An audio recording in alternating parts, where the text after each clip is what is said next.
नमस्कार दोस्तों, उम्मीद करता हूँ आप सभी बिल्कुल ठीक होंगे और क्लास लेने के लिए आप सभी बिल्कुल तैयार होंगे। तो जितने भी ऐसे छात्र क्लास के अंदर आ चुके हैं, आप सभी का हार्दिक स्वागत है। चलिए क्लास को स्टार्ट करते हैं। क्या ये लास्ट क्लास है? नहीं, ये भी लास्ट क्लास नहीं होगी। कौन से नंबर की क्लास है, पहले मुझे ये बताओ। कौन से नंबर की क्लास है? वैसे बताओ, गिनती में कौन से नंबर की क्लास है ये? और कर फिर भूल गया कहीं पे। गिनती में कौन से नंबर की क्लास है ये? 45वें नंबर की क्लास है ये? है? इसमें मैंने 45 क्लास ले ली? ओ, अच्छा भाई, 46 क्लास होंगी उसमें टोटल। इसमें 46 क्लास होंगी टोटल। ठीक है, कोई बात नहीं बाबू, एक दो क्लास बढ़ जाएगी तो क्या फर्क पड़ जाएगा। दोबारा तो आपको इसमें नहीं बढ़नी पड़ेगी, बस बात खत्म। 46 क्लास होंगी टोटल, आपकी 45 हो चुकी है, 46 भी कल हो जाएगी। कोई बात नहीं यार, 45 होगी तो एक क्लास और सही। राजपूत डायनेस्टी पढ़ाने की वजह से मुझे एक क्लास बढ़ानी पड़ेगी राजपूत के लिए। राजपूत के लिए एक क्लास बढ़ानी पड़ेगी। ठीक है, चलिए। देखो जी, मैं ऐसे ही पढ़ाता हूँ, इसी यही पेस है मेरी। ठीक है, मुझे लगता है कि अधिकतम पढ़ने के लिए आपको काफी कुछ करना पड़ता है। सर 50 कर दो, मैं तो 50 ही कर दूंगा। मैं तो क्या है, राजपूत डायनेस्टी को मैं और ज्यादा पढ़ा दूंगा। मेरा तो सिंपल काम है भाई। चलिए, हम कल आदित्य चोल के बारे में बात कर चुके थे।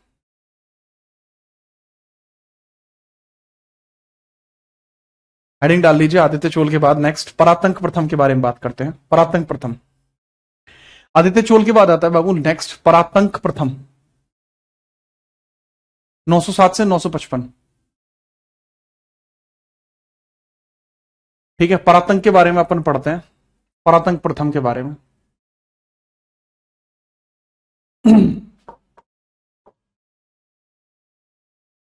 हेडिंग डाल लीजिए, परातंक प्रथम।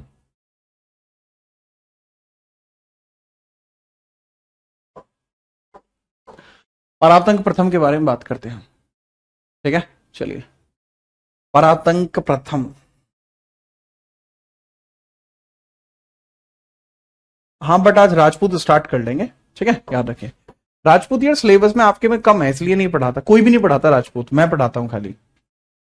इसलिए मुझे थोड़ा सा टाइम लगता है ना, इसलिए लिखिए फटाफट से। ये वो राजा है जिसके द्वारा पांड्यों को हराया गया था, पांड्यन शासकों को इसने हराया। ठीक है, याद रखना। पांड्यन आपको याद होंगे, पांडियंस को इसके द्वारा हराया गया है। शासन इसका 907 से लेकर 955 तक चला है। पांड्यन राजवंश को हराया। पांड्यन राजवंश को हराया। पांड्यंस को हराया था। पांड्यन को हराया। पांड्यन राजवंश को हराया। हराया। जो पांड्यन डायनेस्टी थी उसको इन्होंने हराया था। ठीक है, चलिए। दूसरा यार पता है क्या है, कि आपको एक टेम्पल देखने को मिलता है, चिदम्बरम टेम्पल। एक टेम्पल आपको देखने को मिलता है, चिदम्बरम टेम्पल। वो भी इसी ने बनवाया था। चिदम्बरम टेम्पल जो तंजौर का है, चिदम्बरम टेम्पल, चिदम्बरम मंदिर, तंजौर का निर्माण कराया। तंजौर का निर्माण कराया। चिदम्बरम टेम्पल तंजौर का निर्माण कराया। निर्माण कराया। Built Chidambaram temple of Tanjore. Built Chidambaram temple of Tanjore. Built Chidambaram temple of Tanjore. Chidambaram Tanjore. आपसे एक सवाल पूछा जाता है कि कौन सा ऐसा मंदिर है जिसके ऊपर आपको भरतनाट्यम का चित्रण देखने को मिलता है, यानी भरतनाट्यम के डिजाइन, मूर्ति कलाएं भरतनाट्यम की इसके ऊपर आपको देखने को मिलती है, तो वो कौन सा है? तो वो आप बताएंगे। वो आप बताओ, आपको क्या लगता है कौन सा होगा? राइट। दूसरा क्या हुआ इसका? साउथ इंडियन किंगडम लिख लेना, साउथ इंडियन किंगडम। नेक्स्ट हम बात करते हैं कि भाई इसको हराया गया था, इसको किसी ना किसी ने हराया है, तो वो आप मुझे लिखेंगे। परातंक के आतंक के सामने कौन यहां पर खड़ा होता है, उसका नाम लिखना। ठीक है, चलिए। इसके उत्तरी भाग के ऊपर कृष्णा प्रथम ने और गंग वंश ने मिलकर कब्जा कर लिया था। कृष्ण प्रथम ने और गंग वंश ने मिलकर कब्जा कर लिया था। आप लिखेंगे इसके समय में ही, इसके समय में ही समय में ही, इसके समय में ही कृष्ण प्रथम प्लस गंगवंश ने, कृष्ण प्रथम प्लस गंगवंश ने मिलकर, गंगवंश ने मिलकर, बाबू कृष्ण प्रथम किस डायनेस्टी का है? ये वही है जिसने एक मंदिर बनवा दिया था, ठीक है, एक वही है जिसने मंदिर बनवा दिया था। कौन सा मंदिर बनवाया था सर? कैलाशनाथ का मंदिर जो महाराष्ट्र के अंदर है। तो राष्ट्रकूट है ये कौन है? राष्ट्रकूट है ये राष्ट्रकूट है, राष्ट्रकूट है भाई ये। तो मैंने आपको क्या बताया? कृष्ण प्रथम प्लस गंगवंश वर्सेस एक बैटल हुआ है परातंक, और परातंक इसमें हार जाएगा। परातंक को हराया गया, डिफीटेड। परातंक हार जाता है, परातंक डिफीटेड, परातंक इसमें हार गया। तो पूछा जाता है कि कृष्ण प्रथम ने गंगवंश के साथ मिलकर किसको हराया था? इसी को हराया था। नोट करिए फिर आगे बढ़ते हैं, नोट करिए फिर आगे बढ़ते हैं।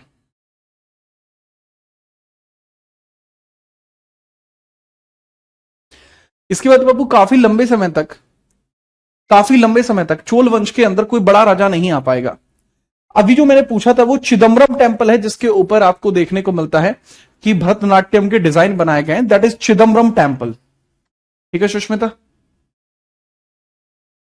आगे बढ़ते हैं।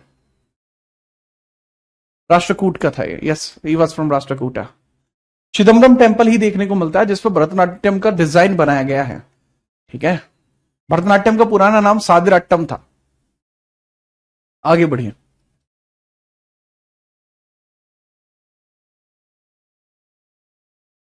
नेक्स्ट हेडिंग डालते हैं। बहुत लंबे समय तक अब गद्दी पर कोई नहीं बैठ पाएगा।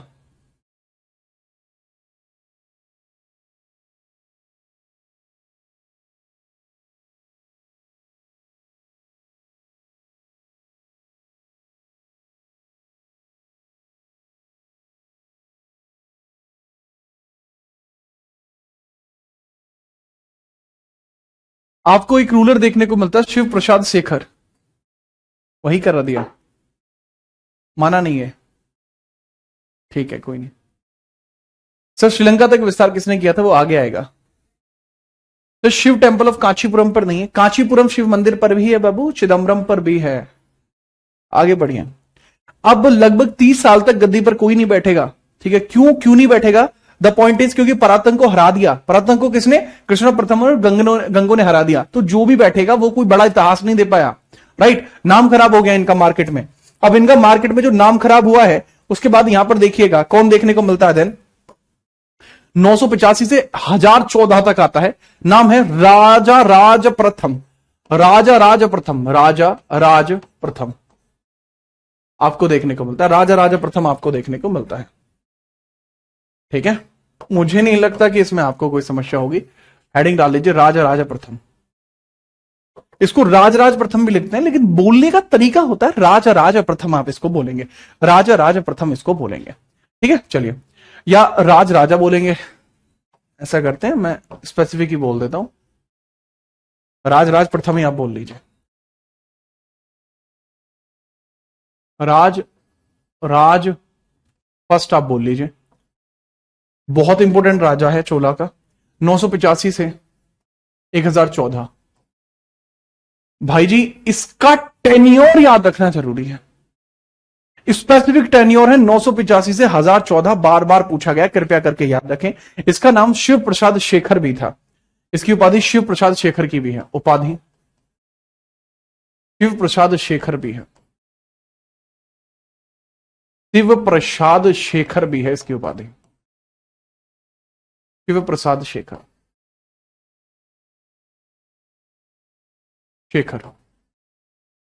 भी उसकी उपाधि है। इंपोर्टेंट, इसने अपने शासन को मालदीव, इसने श्रीलंका, मालदीव तक, श्रीलंका व इंडोनेशिया, इंटरनेशनली लेवल बढ़ाया इसने, इंडोनेशिया और मालदीव पर भी कब्जा किया, मालदीव पर भी कब्जा किया। पर भी कब्जा किया। Captured captured Sri Lanka, captured Sri Lanka,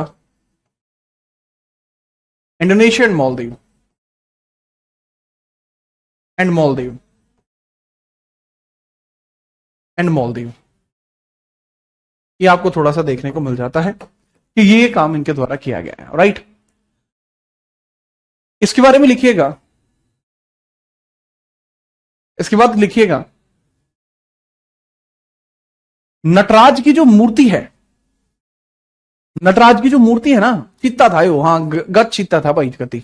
Nataraj जी की जो मूर्ति आपको देखने को मिलती है, नटराज मूर्ति, भगवान शिव की नटराज प्रतिमा को इसी ने बनवाया है। भगवान शिव की नटराज प्रतिमा को इसने बनवाया है, प्रतिमा को इसने बनवाया, तो बनवाया, ठीक है। चलिए, इसके अलावा आपको देखने को मिलता है कि बिल्ट नटराज प्रतिमा of, built Nataraja idol of lord Shiva, lord Shiva. भगवान शिव की जो नटराज प्रतिमा आपको इस पोर्शन में देखने को मिलती है। हाँ, ये क्वेश्चन आया था दिल्ली पुलिस में, आया था ये वाला, दिल्ली पुलिस में ये वाला क्वेश्चन आया था। लिखना चाहते हो लिख सकते हो, that was in Delhi police, पर छोड़ो मत लिखो। इसके अलावा बृहदेश्वर मंदिर को इसने बनवाया है, ये सवाल हर एग्जाम में आ चुका है। बृहदेश्वर मंदिर, बृहदेश्वर मंदिर, तंजावर का बृहदेश्वर मंदिर, तंजौर का बृहदेश्वर मंदिर इसने बनवाया है, बृहदेश्वर मंदिर इसने बनवाया, बृहदेश्वर मंदिर इसने बनवाया है। Built Brihadeeswara temple, Brihadeeswara temple इसने बनवाया है। भगवान शिव को समर्पित है, भगवान शिव को समर्पित है। और इसको यूनेस्को साइट का भी दर्जा मिला है, ये यूनेस्को में भी शामिल है। इसके अंदर किसी भी प्रकार का कोई सीमेंट या फिर कोई और चीज इसने यूज नहीं करी है, कोई भी इसमें ऐसी कोई चीज यूज नहीं हुई है जिससे कोई चिपकता हो या ऐसा कुछ होता हो। तो ये बहुत बड़ी बात आपको देखने को मिल जाएगी, ठीक है, याद रखना, इंपॉर्टेंट बात है।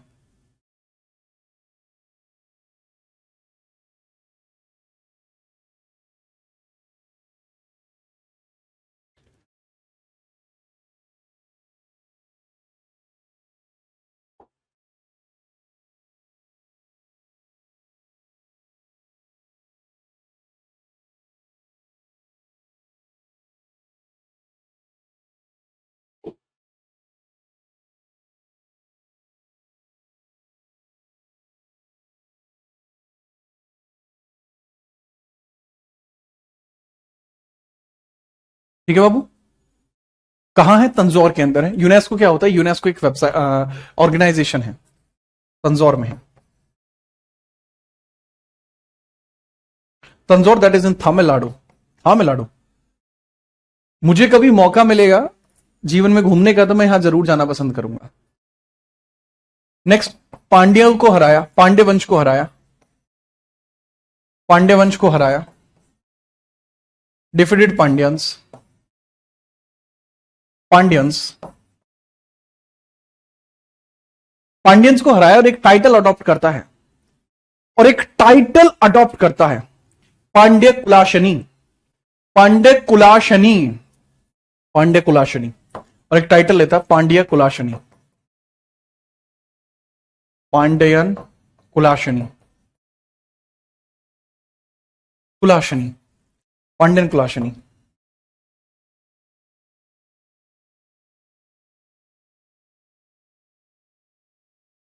पांड्यन कुलाशनी, ठीक है। चलिए याद रखिएगा।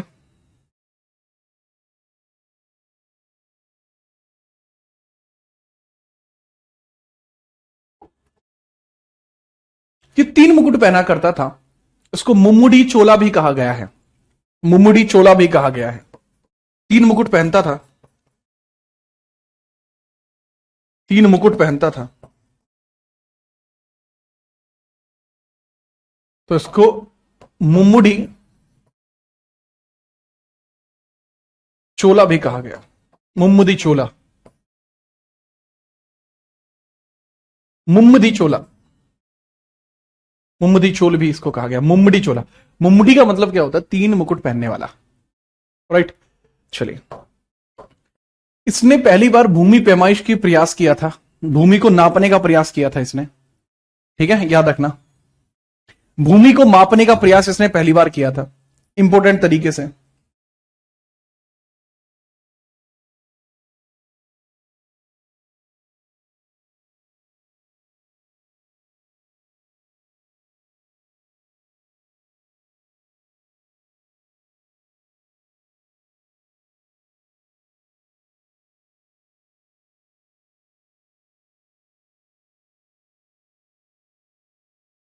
भूमि पैमाइश का पहला प्रयास इसने किया है, ठीक है। 1010 में बना था बाबू, 1010 एडी में,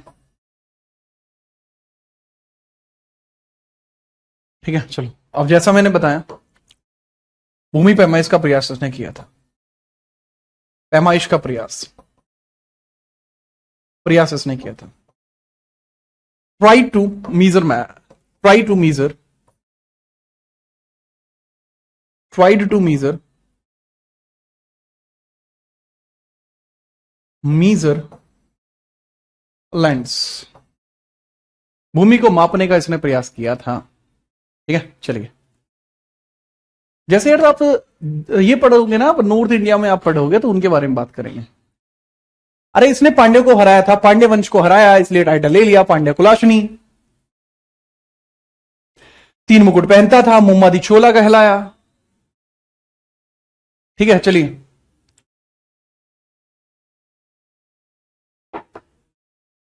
आगे बढ़ू। इसके बाद इसका बेटा आता है राजेंद्र, इसके बाद इसका बेटा आता है राजेंद्र चोल, वो अलग ही चीता है। बड़े मियां तो बड़े मियां, छोटी मियां सुभान अल्लाह। अरे दुष्यु भाई, मैं गुस्से में ना हूं, टेंशन मतलब। अरे यार कैसी बात कर रहे हो, मुझे गुस्सा आना नहीं, नहीं, हम विपरीत आर्थक हैं। हेडिंग डाल लीजिए बाबू, राजेंद्र चोला, और राजेंद्र चोल आगे हेडिंग डाल लेंगे आप, और राजेंद्र चोल 1014 से 1044, बहुत इंपॉर्टेंट राजा भाई जी। और राजेंद्र चोल,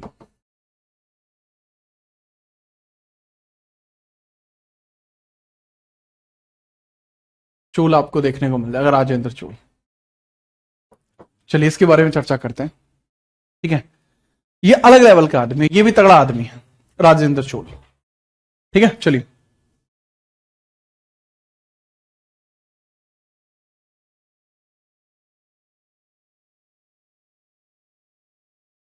इसको कहा जाता है दक्षिण भारत का सिकंदर। इसको क्या कहा जाता है? दक्षिण भारत का सिकंदर इसको कहा जाता है, दक्षिण भारत का सिकंदर कहा जाता है। इसको क्या कहा जाता है? दक्षिण भारत का सिकंदर इसको कहा जाता है।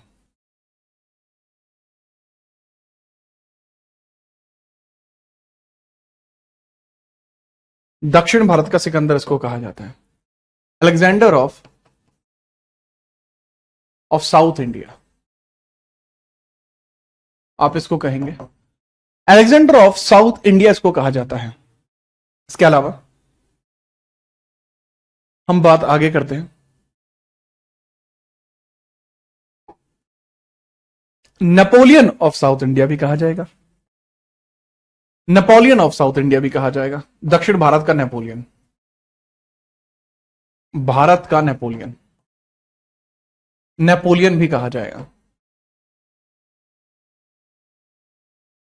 दक्षिण भारत का नेपोलियन भी कहा जाएगा, नेपोलियन ऑफ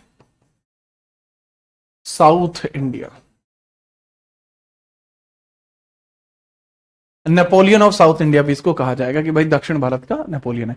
ये किसने कहा है बाबू? सिर्फ ये वाला स्टेटमेंट का आपको याद रखना है, ये विंसेंट आर्थर स्मिथ ने कहा है। ये नीलकंठ शास्त्री हुआ करते थे, उन्होंने कहा था, नीलकंठ शास्त्री हुआ करते उन्होंने कहा था, ठीक है, याद रखना। बढ़िया आदमी आपको देखने को मिल जाएगा।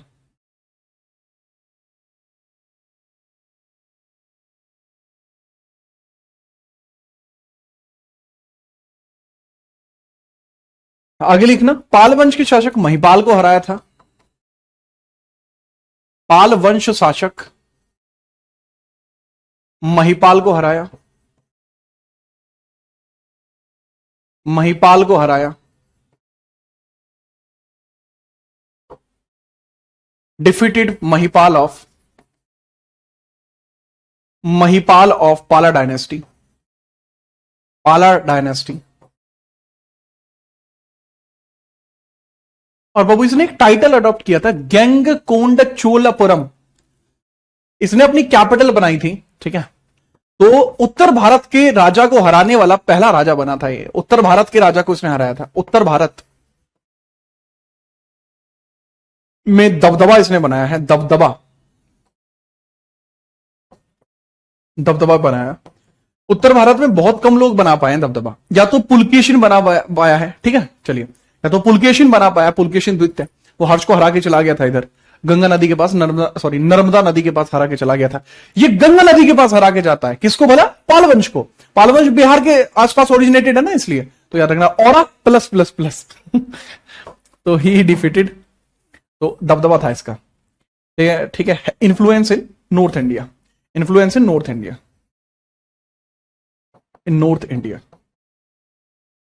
इंडिया, नॉर्थ इंडिया में इन्फ्लुएंस है इसका। गैंग कोंड चोलपुरम नाम की राजधानी बनाई थी इसने। गैंग कोंड चोलपुरम राजधानी थी। गैंग कोंड चोलपुरम इसकी राजधानी रही है। राजधानी रही है। राजधानी बनाई। राजधानी बनाई इसने, गैंग कोंड चोलपुरम इसने राजधानी बनाई है, याद रखिएगा, ठीक है जी हाँ।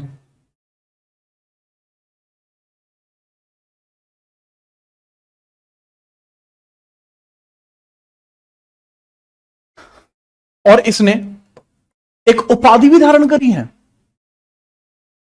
उपाधि भी धारण करी है, गैंग कोंड चोल उपाधि भी धारण करी है। गैंग कोंड चोल उपाधि भी इसने धारण करी है। गैंग कोंड चोल उपाधि है इसकी। गैंग कोंड चोल भी इसकी उपाधि है। ये इसका टाइटल है। इसका टाइटल है ये। गंगा नदी के तट पर जीत कर आया है ये। गैंग कोंड चोल। दूसरा, गैंग कोंड चोलपुरम इसने राजधानी बनाई है, कैपिटल शिफ्ट करी है यहां पर। और यहां इसने काफी सारे टेंपल्स भी बनाए। यहां कई सारे मंदिर भी बनाए हैं। कई सारे मंदिरों का निर्माण भी यहां पर हुआ है, ठीक है। कई मंदिरों का निर्माण भी यहीं पे हुआ है। कई मंदिरों का निर्माण हुआ है। कई मंदिरों का निर्माण यहां पर हुआ है। कई मंदिरों का निर्माण यहां पर हुआ है। built many temples here. Built many temples here. Built up many temples here.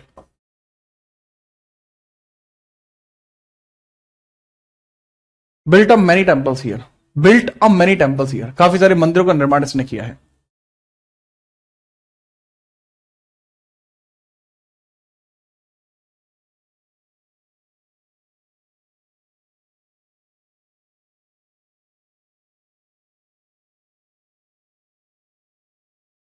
ठीक है वो ये पर्सन था खाली जिसके बारे में हम बात कर सकते थे। इसके बाद राजाधिराज चोल आ जाएगा। बृहदेश्वर इसके पापा ने बनाया था, ठीक है। चलिए, तो मेरे ख्याल से कोई समस्या इसमें नहीं आएगी। इसके बाद लिखिए, इसके बाद इसका पुत्र शासक बनता है। इसका पुत्र बनता है जिसका नाम है राजाधिराज।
ठीक है बाबू, लिख लेंगे राजाधिराज, लिख लेंगे इसके बाद।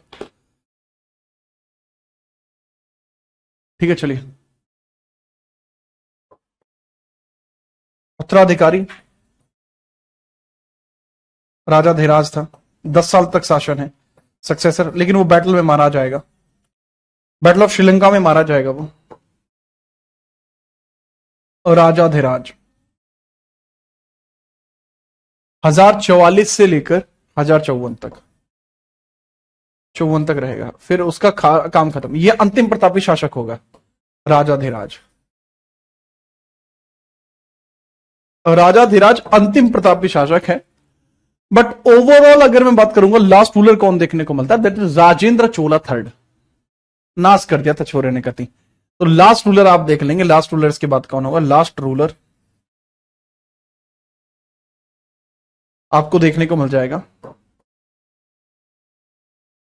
ठीक है, राज या फिर आप सीधे तौर पर याद रख सकते हैं, that is Rajendra Chola third, Rajendra Chola third, that was the person, Rajendra Chola third आपको देखने को मिल जाएगा। इसके बारे में चर्चा भी की गई है, ये रहा राजेंद्र चोला थर्ड आपको देखने को मिल जाएगा, जो 1246 से 1279 तक रहा था। 1246 से 1279, 1246 से 1279, और यहीं पर उनका काम खत्म हो जाएगा, राजेंद्र चोल थर्ड का। चोल तृतीय, मुझे नहीं लगता कि कोई समस्या होगी। ठीक है, काम खत्म होगा।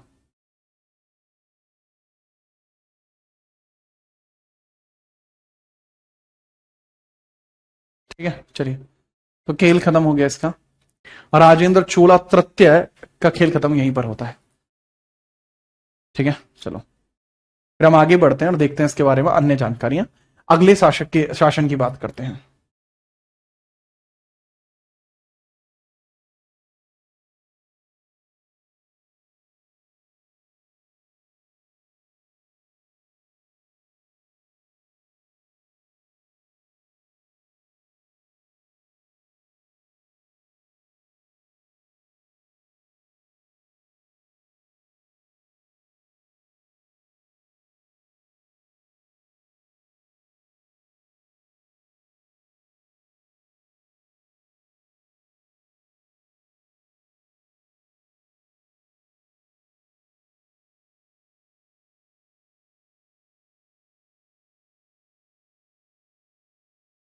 ठीक है चलो जी।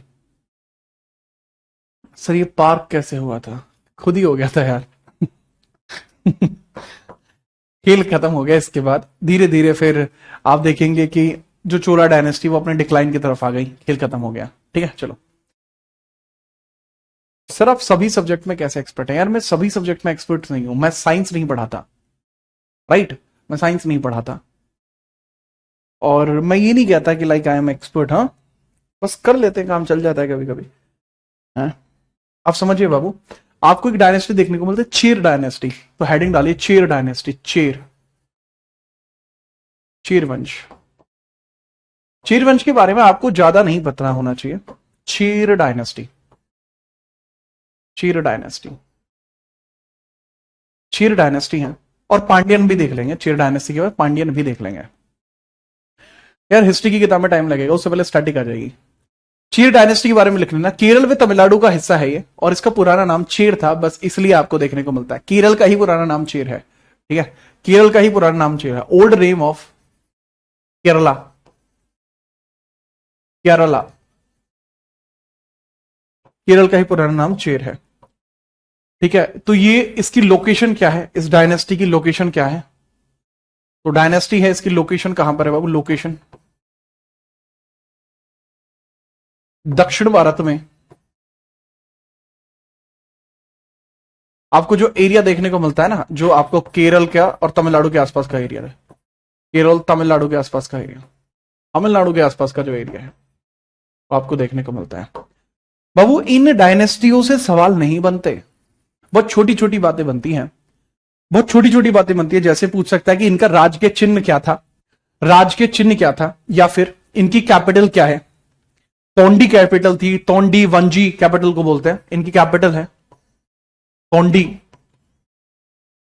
तोंडी या वंजी, इसको वज्जी, वंजी बेसिकली तोंडी है या वंजी इसको बोलेंगे अपन, तोंडी TONDH, तोंडी या वंजी इसकी कैपिटल है, तोंडी या वंजी इसकी कैपिटल है। राइट, चलिए।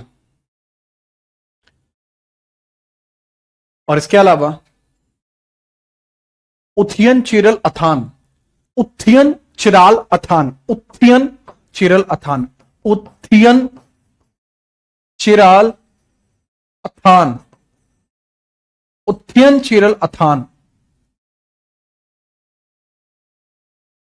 उथियन चिरल अथान,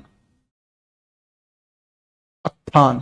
बाबू ये कौन है? फाउंडर है ये, उथियन चिरल अथान फाउंडर है, फाउंडर हैं ये, संस्थापक हैं ये।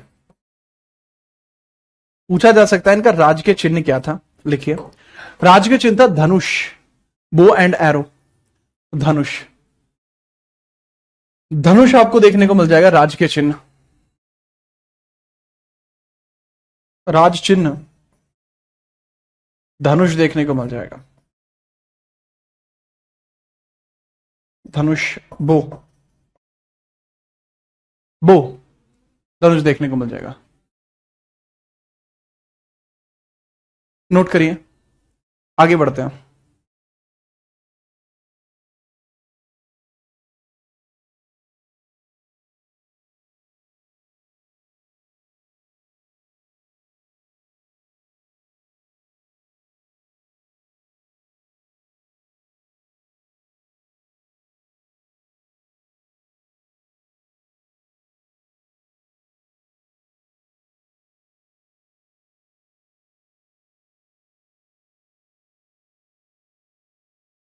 ठीक है, उथियन, बहुत सारी जगह उदयन भी लिखा मिलेगा, उदयन भी लिखते हैं बहुत सारे लोग, उदयन चिरल अथान, चिरल अथान। ठीक है, क्षीर वंश के बाद इसी के अंदर ना आप इसके लिख लेना यार, इसमें ना कोई इंपोर्टेंट रूलर तो है नहीं, ठीक है, और कोई इंपोर्टेंट रूलर तो आपको देखने को नहीं मिलता, ठीक है, याद रखना। बस उदयन जैरल आपको देखने को मिलता है, उदयन जैरल आपको देखने को मिल जाएगा, उदयन जैरल आपको देखने को मिल जाएगा, जैसे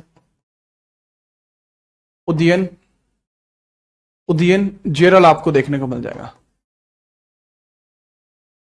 इसकी एक उपाधि है उदयन जैरल की, ठीक है, याद ना, उदयन जैरल की शरल, कि इसको प्रियदर्शी के नाम से भी जाना जाता है, ठीक है, प्रियदर्शी, ये मैंने 6 बना दिया गलती से,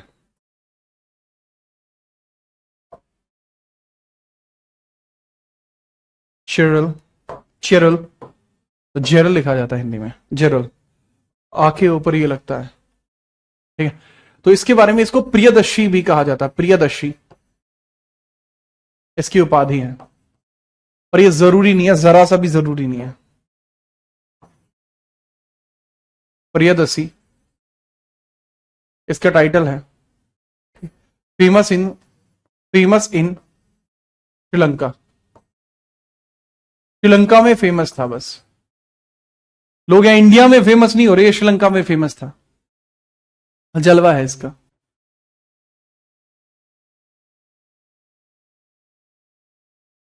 ठीक है, याद रखना।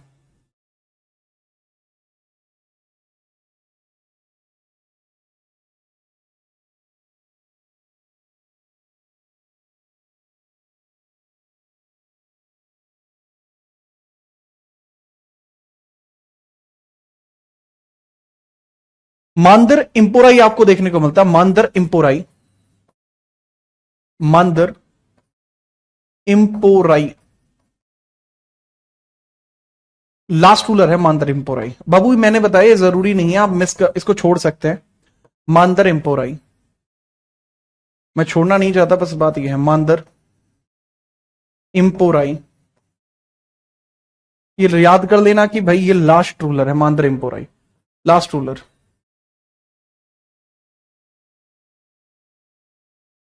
मांदर इंपोराई इज द लास्ट रूलर। मंदर इम्पोराई क्या है बाबू, ये लास्ट रूलर आपको देखने को मिल जाएगा। ठीक है चलिए, इसके अलावा गन्ने की जो खेती है वो इन्हीं के समय में शुरू हुई है। पेरून ने स्टार्ट कराई थी, पेरून ने गन्ने की खेती। दक्षिण भारत में गन्ने की खेती, दक्षिण भारत में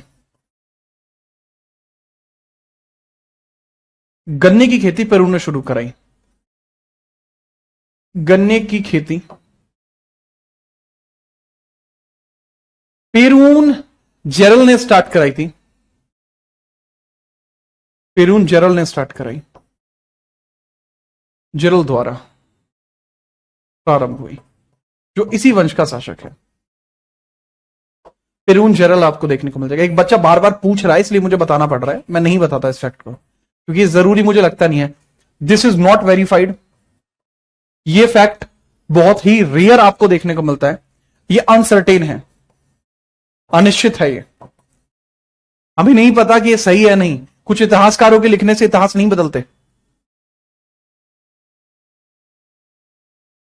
नेक्स्ट आगे बढ़िए, लास्ट डायनेस्टी की लिखते हैं, पांड्यन डायनेस्टी।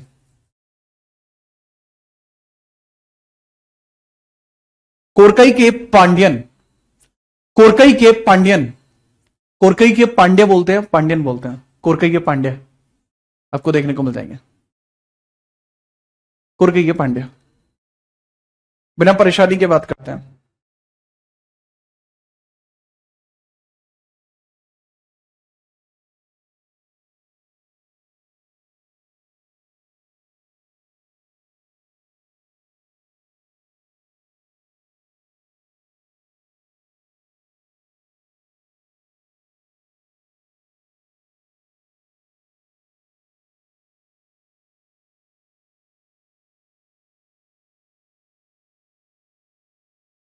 जो बच्चे पूछ रहे हैं इनका कार्यकाल कब था और ये कब है, बाबू चेर राजवंश बहुत बहुत प्राचीन है, 3rd to 5th बीसीई में था ये, 3rd to 5th बीसीई में था ये,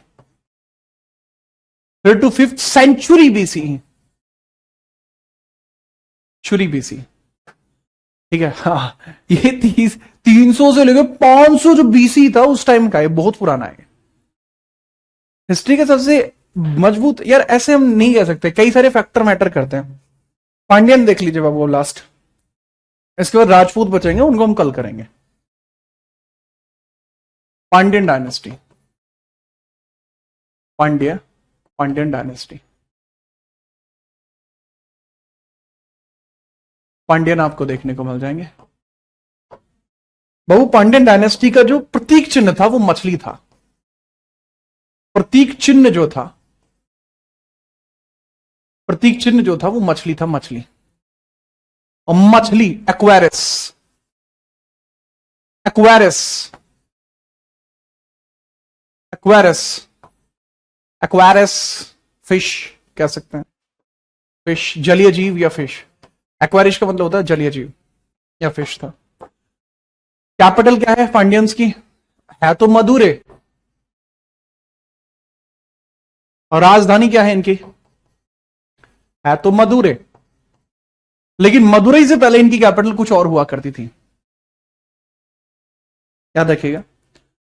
वैसे इनकी कैपिटल आपको कोरकई या मदुरै देखने को मिलता है, कोरकई या मदुरै, कोरकई या मदुरै, कोरकई या मदुरै देखने को मिलती है, मदुरै देखने को मिलती है, मदुरै देखने को मिलती है, मदुरै, मदुरै। बाबू इंग्लिश में इसको मदुरै बोल लिखते हैं ना, राइट, बोलते हैं ऐसे। ठीक है चलिए, राम क्या कर रहे हो यार तुम, हैं यहां तुम देख नहीं रहे कि बहुत ज्यादा जरूरी बात बता रहा हूं। कोरकाई या मदुरै, नेंडियार के द्वारा इसको स्टार्ट किया गया था, नेंडियार के द्वारा इसको स्टार्ट किया गया था। फाउंडर कौन है, फाउंडर आपको देखने को मिल जाएगा, नेडियोन लिखा जाता है, नेडियोन, और नेडियोन के द्वारा ही इसका फाउंड किया जाता है। फाउंडर कौन है, नेडियोन, नेडियोन, डियोन आपको देखने को मिल जाएगा, नेडियोन। नेडियोन।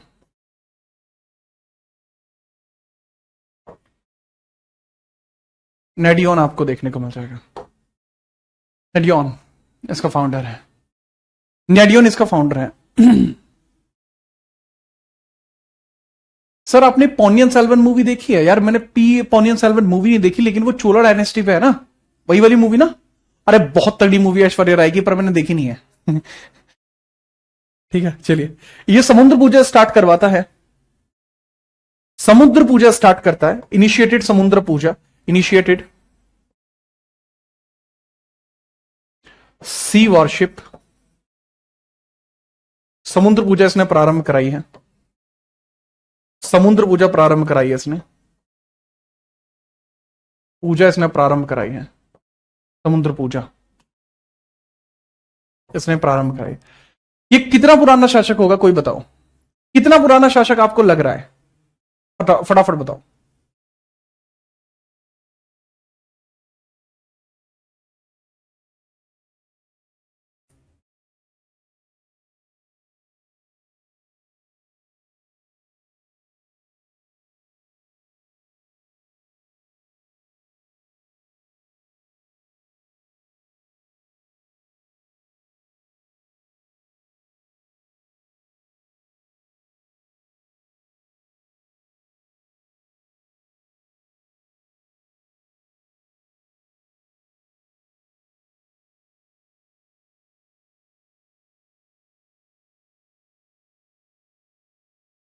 फटाफट बताओ।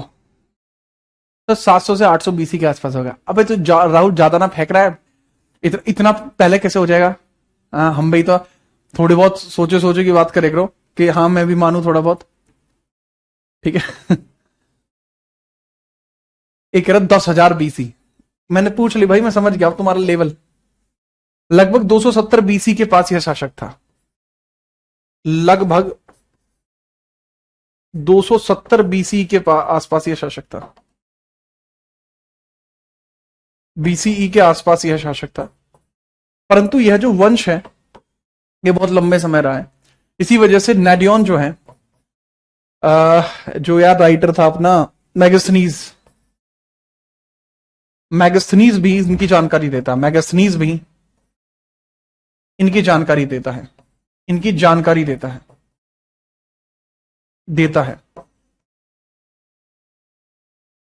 मैगस्थनीज भी इनकी जानकारी देता है, ठीक है। तो Megasthenes described about them, Megasthenes detailed about them, detailed about them, detailed about them का मतलब होता है इनके बारे में बातें करता है, ठीक है। चलिए इनके बारे में बात करता है, ये देखने को मिलता है।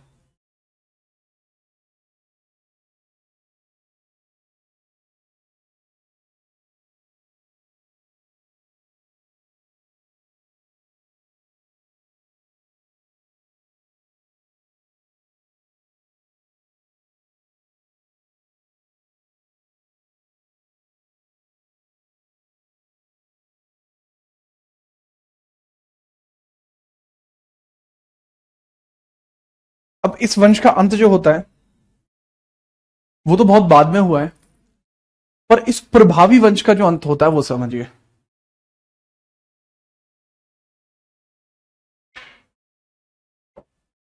बहुत लंबे समय तक चली है डायनेस्टी। अब समझना, मारवर्मन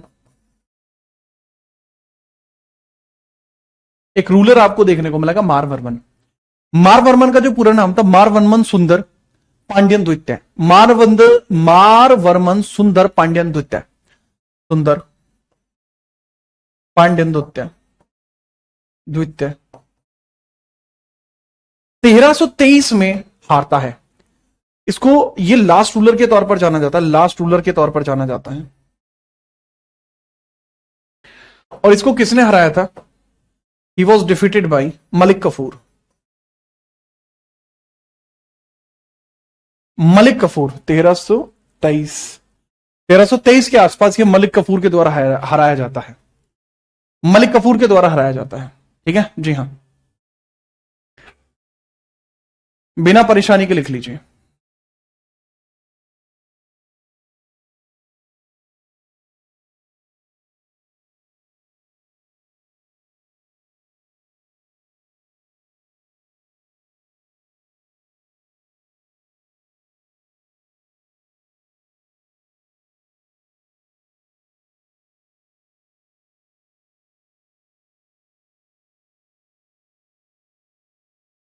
मलिक कफूर 1313 के आसपास। Malik Kafur defeated by Malik Kafur.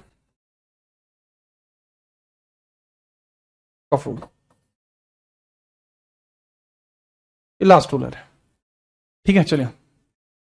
इस शासन ने इतना लंबा, जब इस वंश ने इतना लंबा शासन किया है, तो हम इस वंश के बारे में ज्यादा क्यों नहीं जानते? इसके पीछे का भी कारण है। हम इसके बारे में इसलिए नहीं जानते क्योंकि इसके बारे में जानकारी बहुत कम उपलब्ध है, बहुत कम जानकारी उपलब्ध है, बहुत कम जानकारी इसके बारे में उपलब्ध है। A very low discussion is about them. इसके बारे में जानकारी बहुत कम उपलब्ध है, वेरी लो जानकारी, कम जानकारी उपलब्ध है, लो जानकारी है, बहुत लो जानकारी, low information and disintegrated information. Disintegrated information, सूचीबद्ध नहीं है, डिसइंटीग्रेटेड है। ग्रेटेड, खंडित बोलते हैं इसको। खंडित जानकारी इनके बारे में मिलती है, खंडित जानकारी इसमें मिलती है। दूसरा, प्रतीक चिन्ह पे जो मछली है, मछली की संख्या 2 है। मैं प्रतीक चिन्ह बना के दिखा देता हूं अगर आपको दिक्कत है तो। बार बार बच्चे प्रतीक चिन्ह के बारे में डिमांड कर रहे हैं, प्रतीक चिन्ह चाहिए। ये लो, तुम अब तक तुमने देखा पढ़ाई, अब तुम ड्राइंग देखोगे।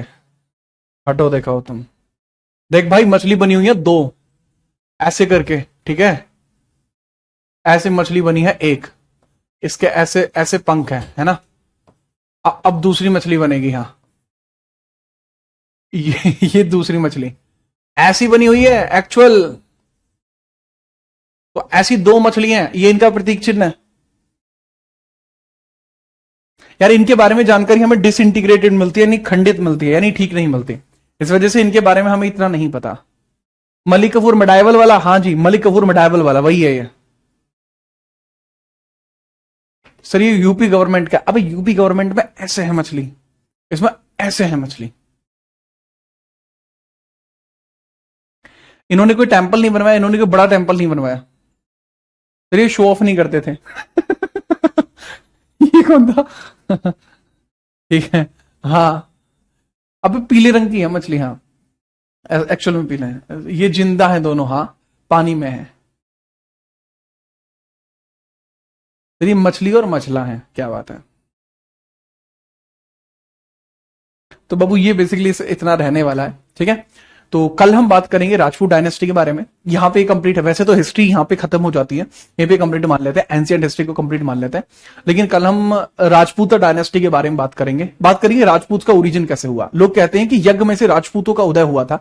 कुछ लोग कहते हैं कि राजपूत वही थे जो एक समय पर क्षत्रिय हुआ करते थे, आगे चल के क्षत्रिय ही राजपूत बन गए। कुछ कहते हैं कि राजपूत वास्तविकता में कोई शब्द ही नहीं था, शब्द क्षत्रिय था। क्षत्रिय वंश के जो राजा हुए उनके पुत्र ही राजपूत कहलाए। तो राजपूत शब्द का ओरिजिन क्या है और भारत के अंदर 30 राजपूत रियासतें कौन सी हैं जिनके बारे में हम बातें करना चाहते हैं। ठीक है, चलिए ओके, मैं बात करता हूं। ठीक है, कल हम बात करेंगे। कल की क्लास 1.5 घंटे की भी हो सकती है, ठीक है। चलो, तो उसके बारे में अपन देख लेंगे। ओके चलिए, आज के लिए इतना ही। तब तक के लिए जय हिंद, वंदे मातरम।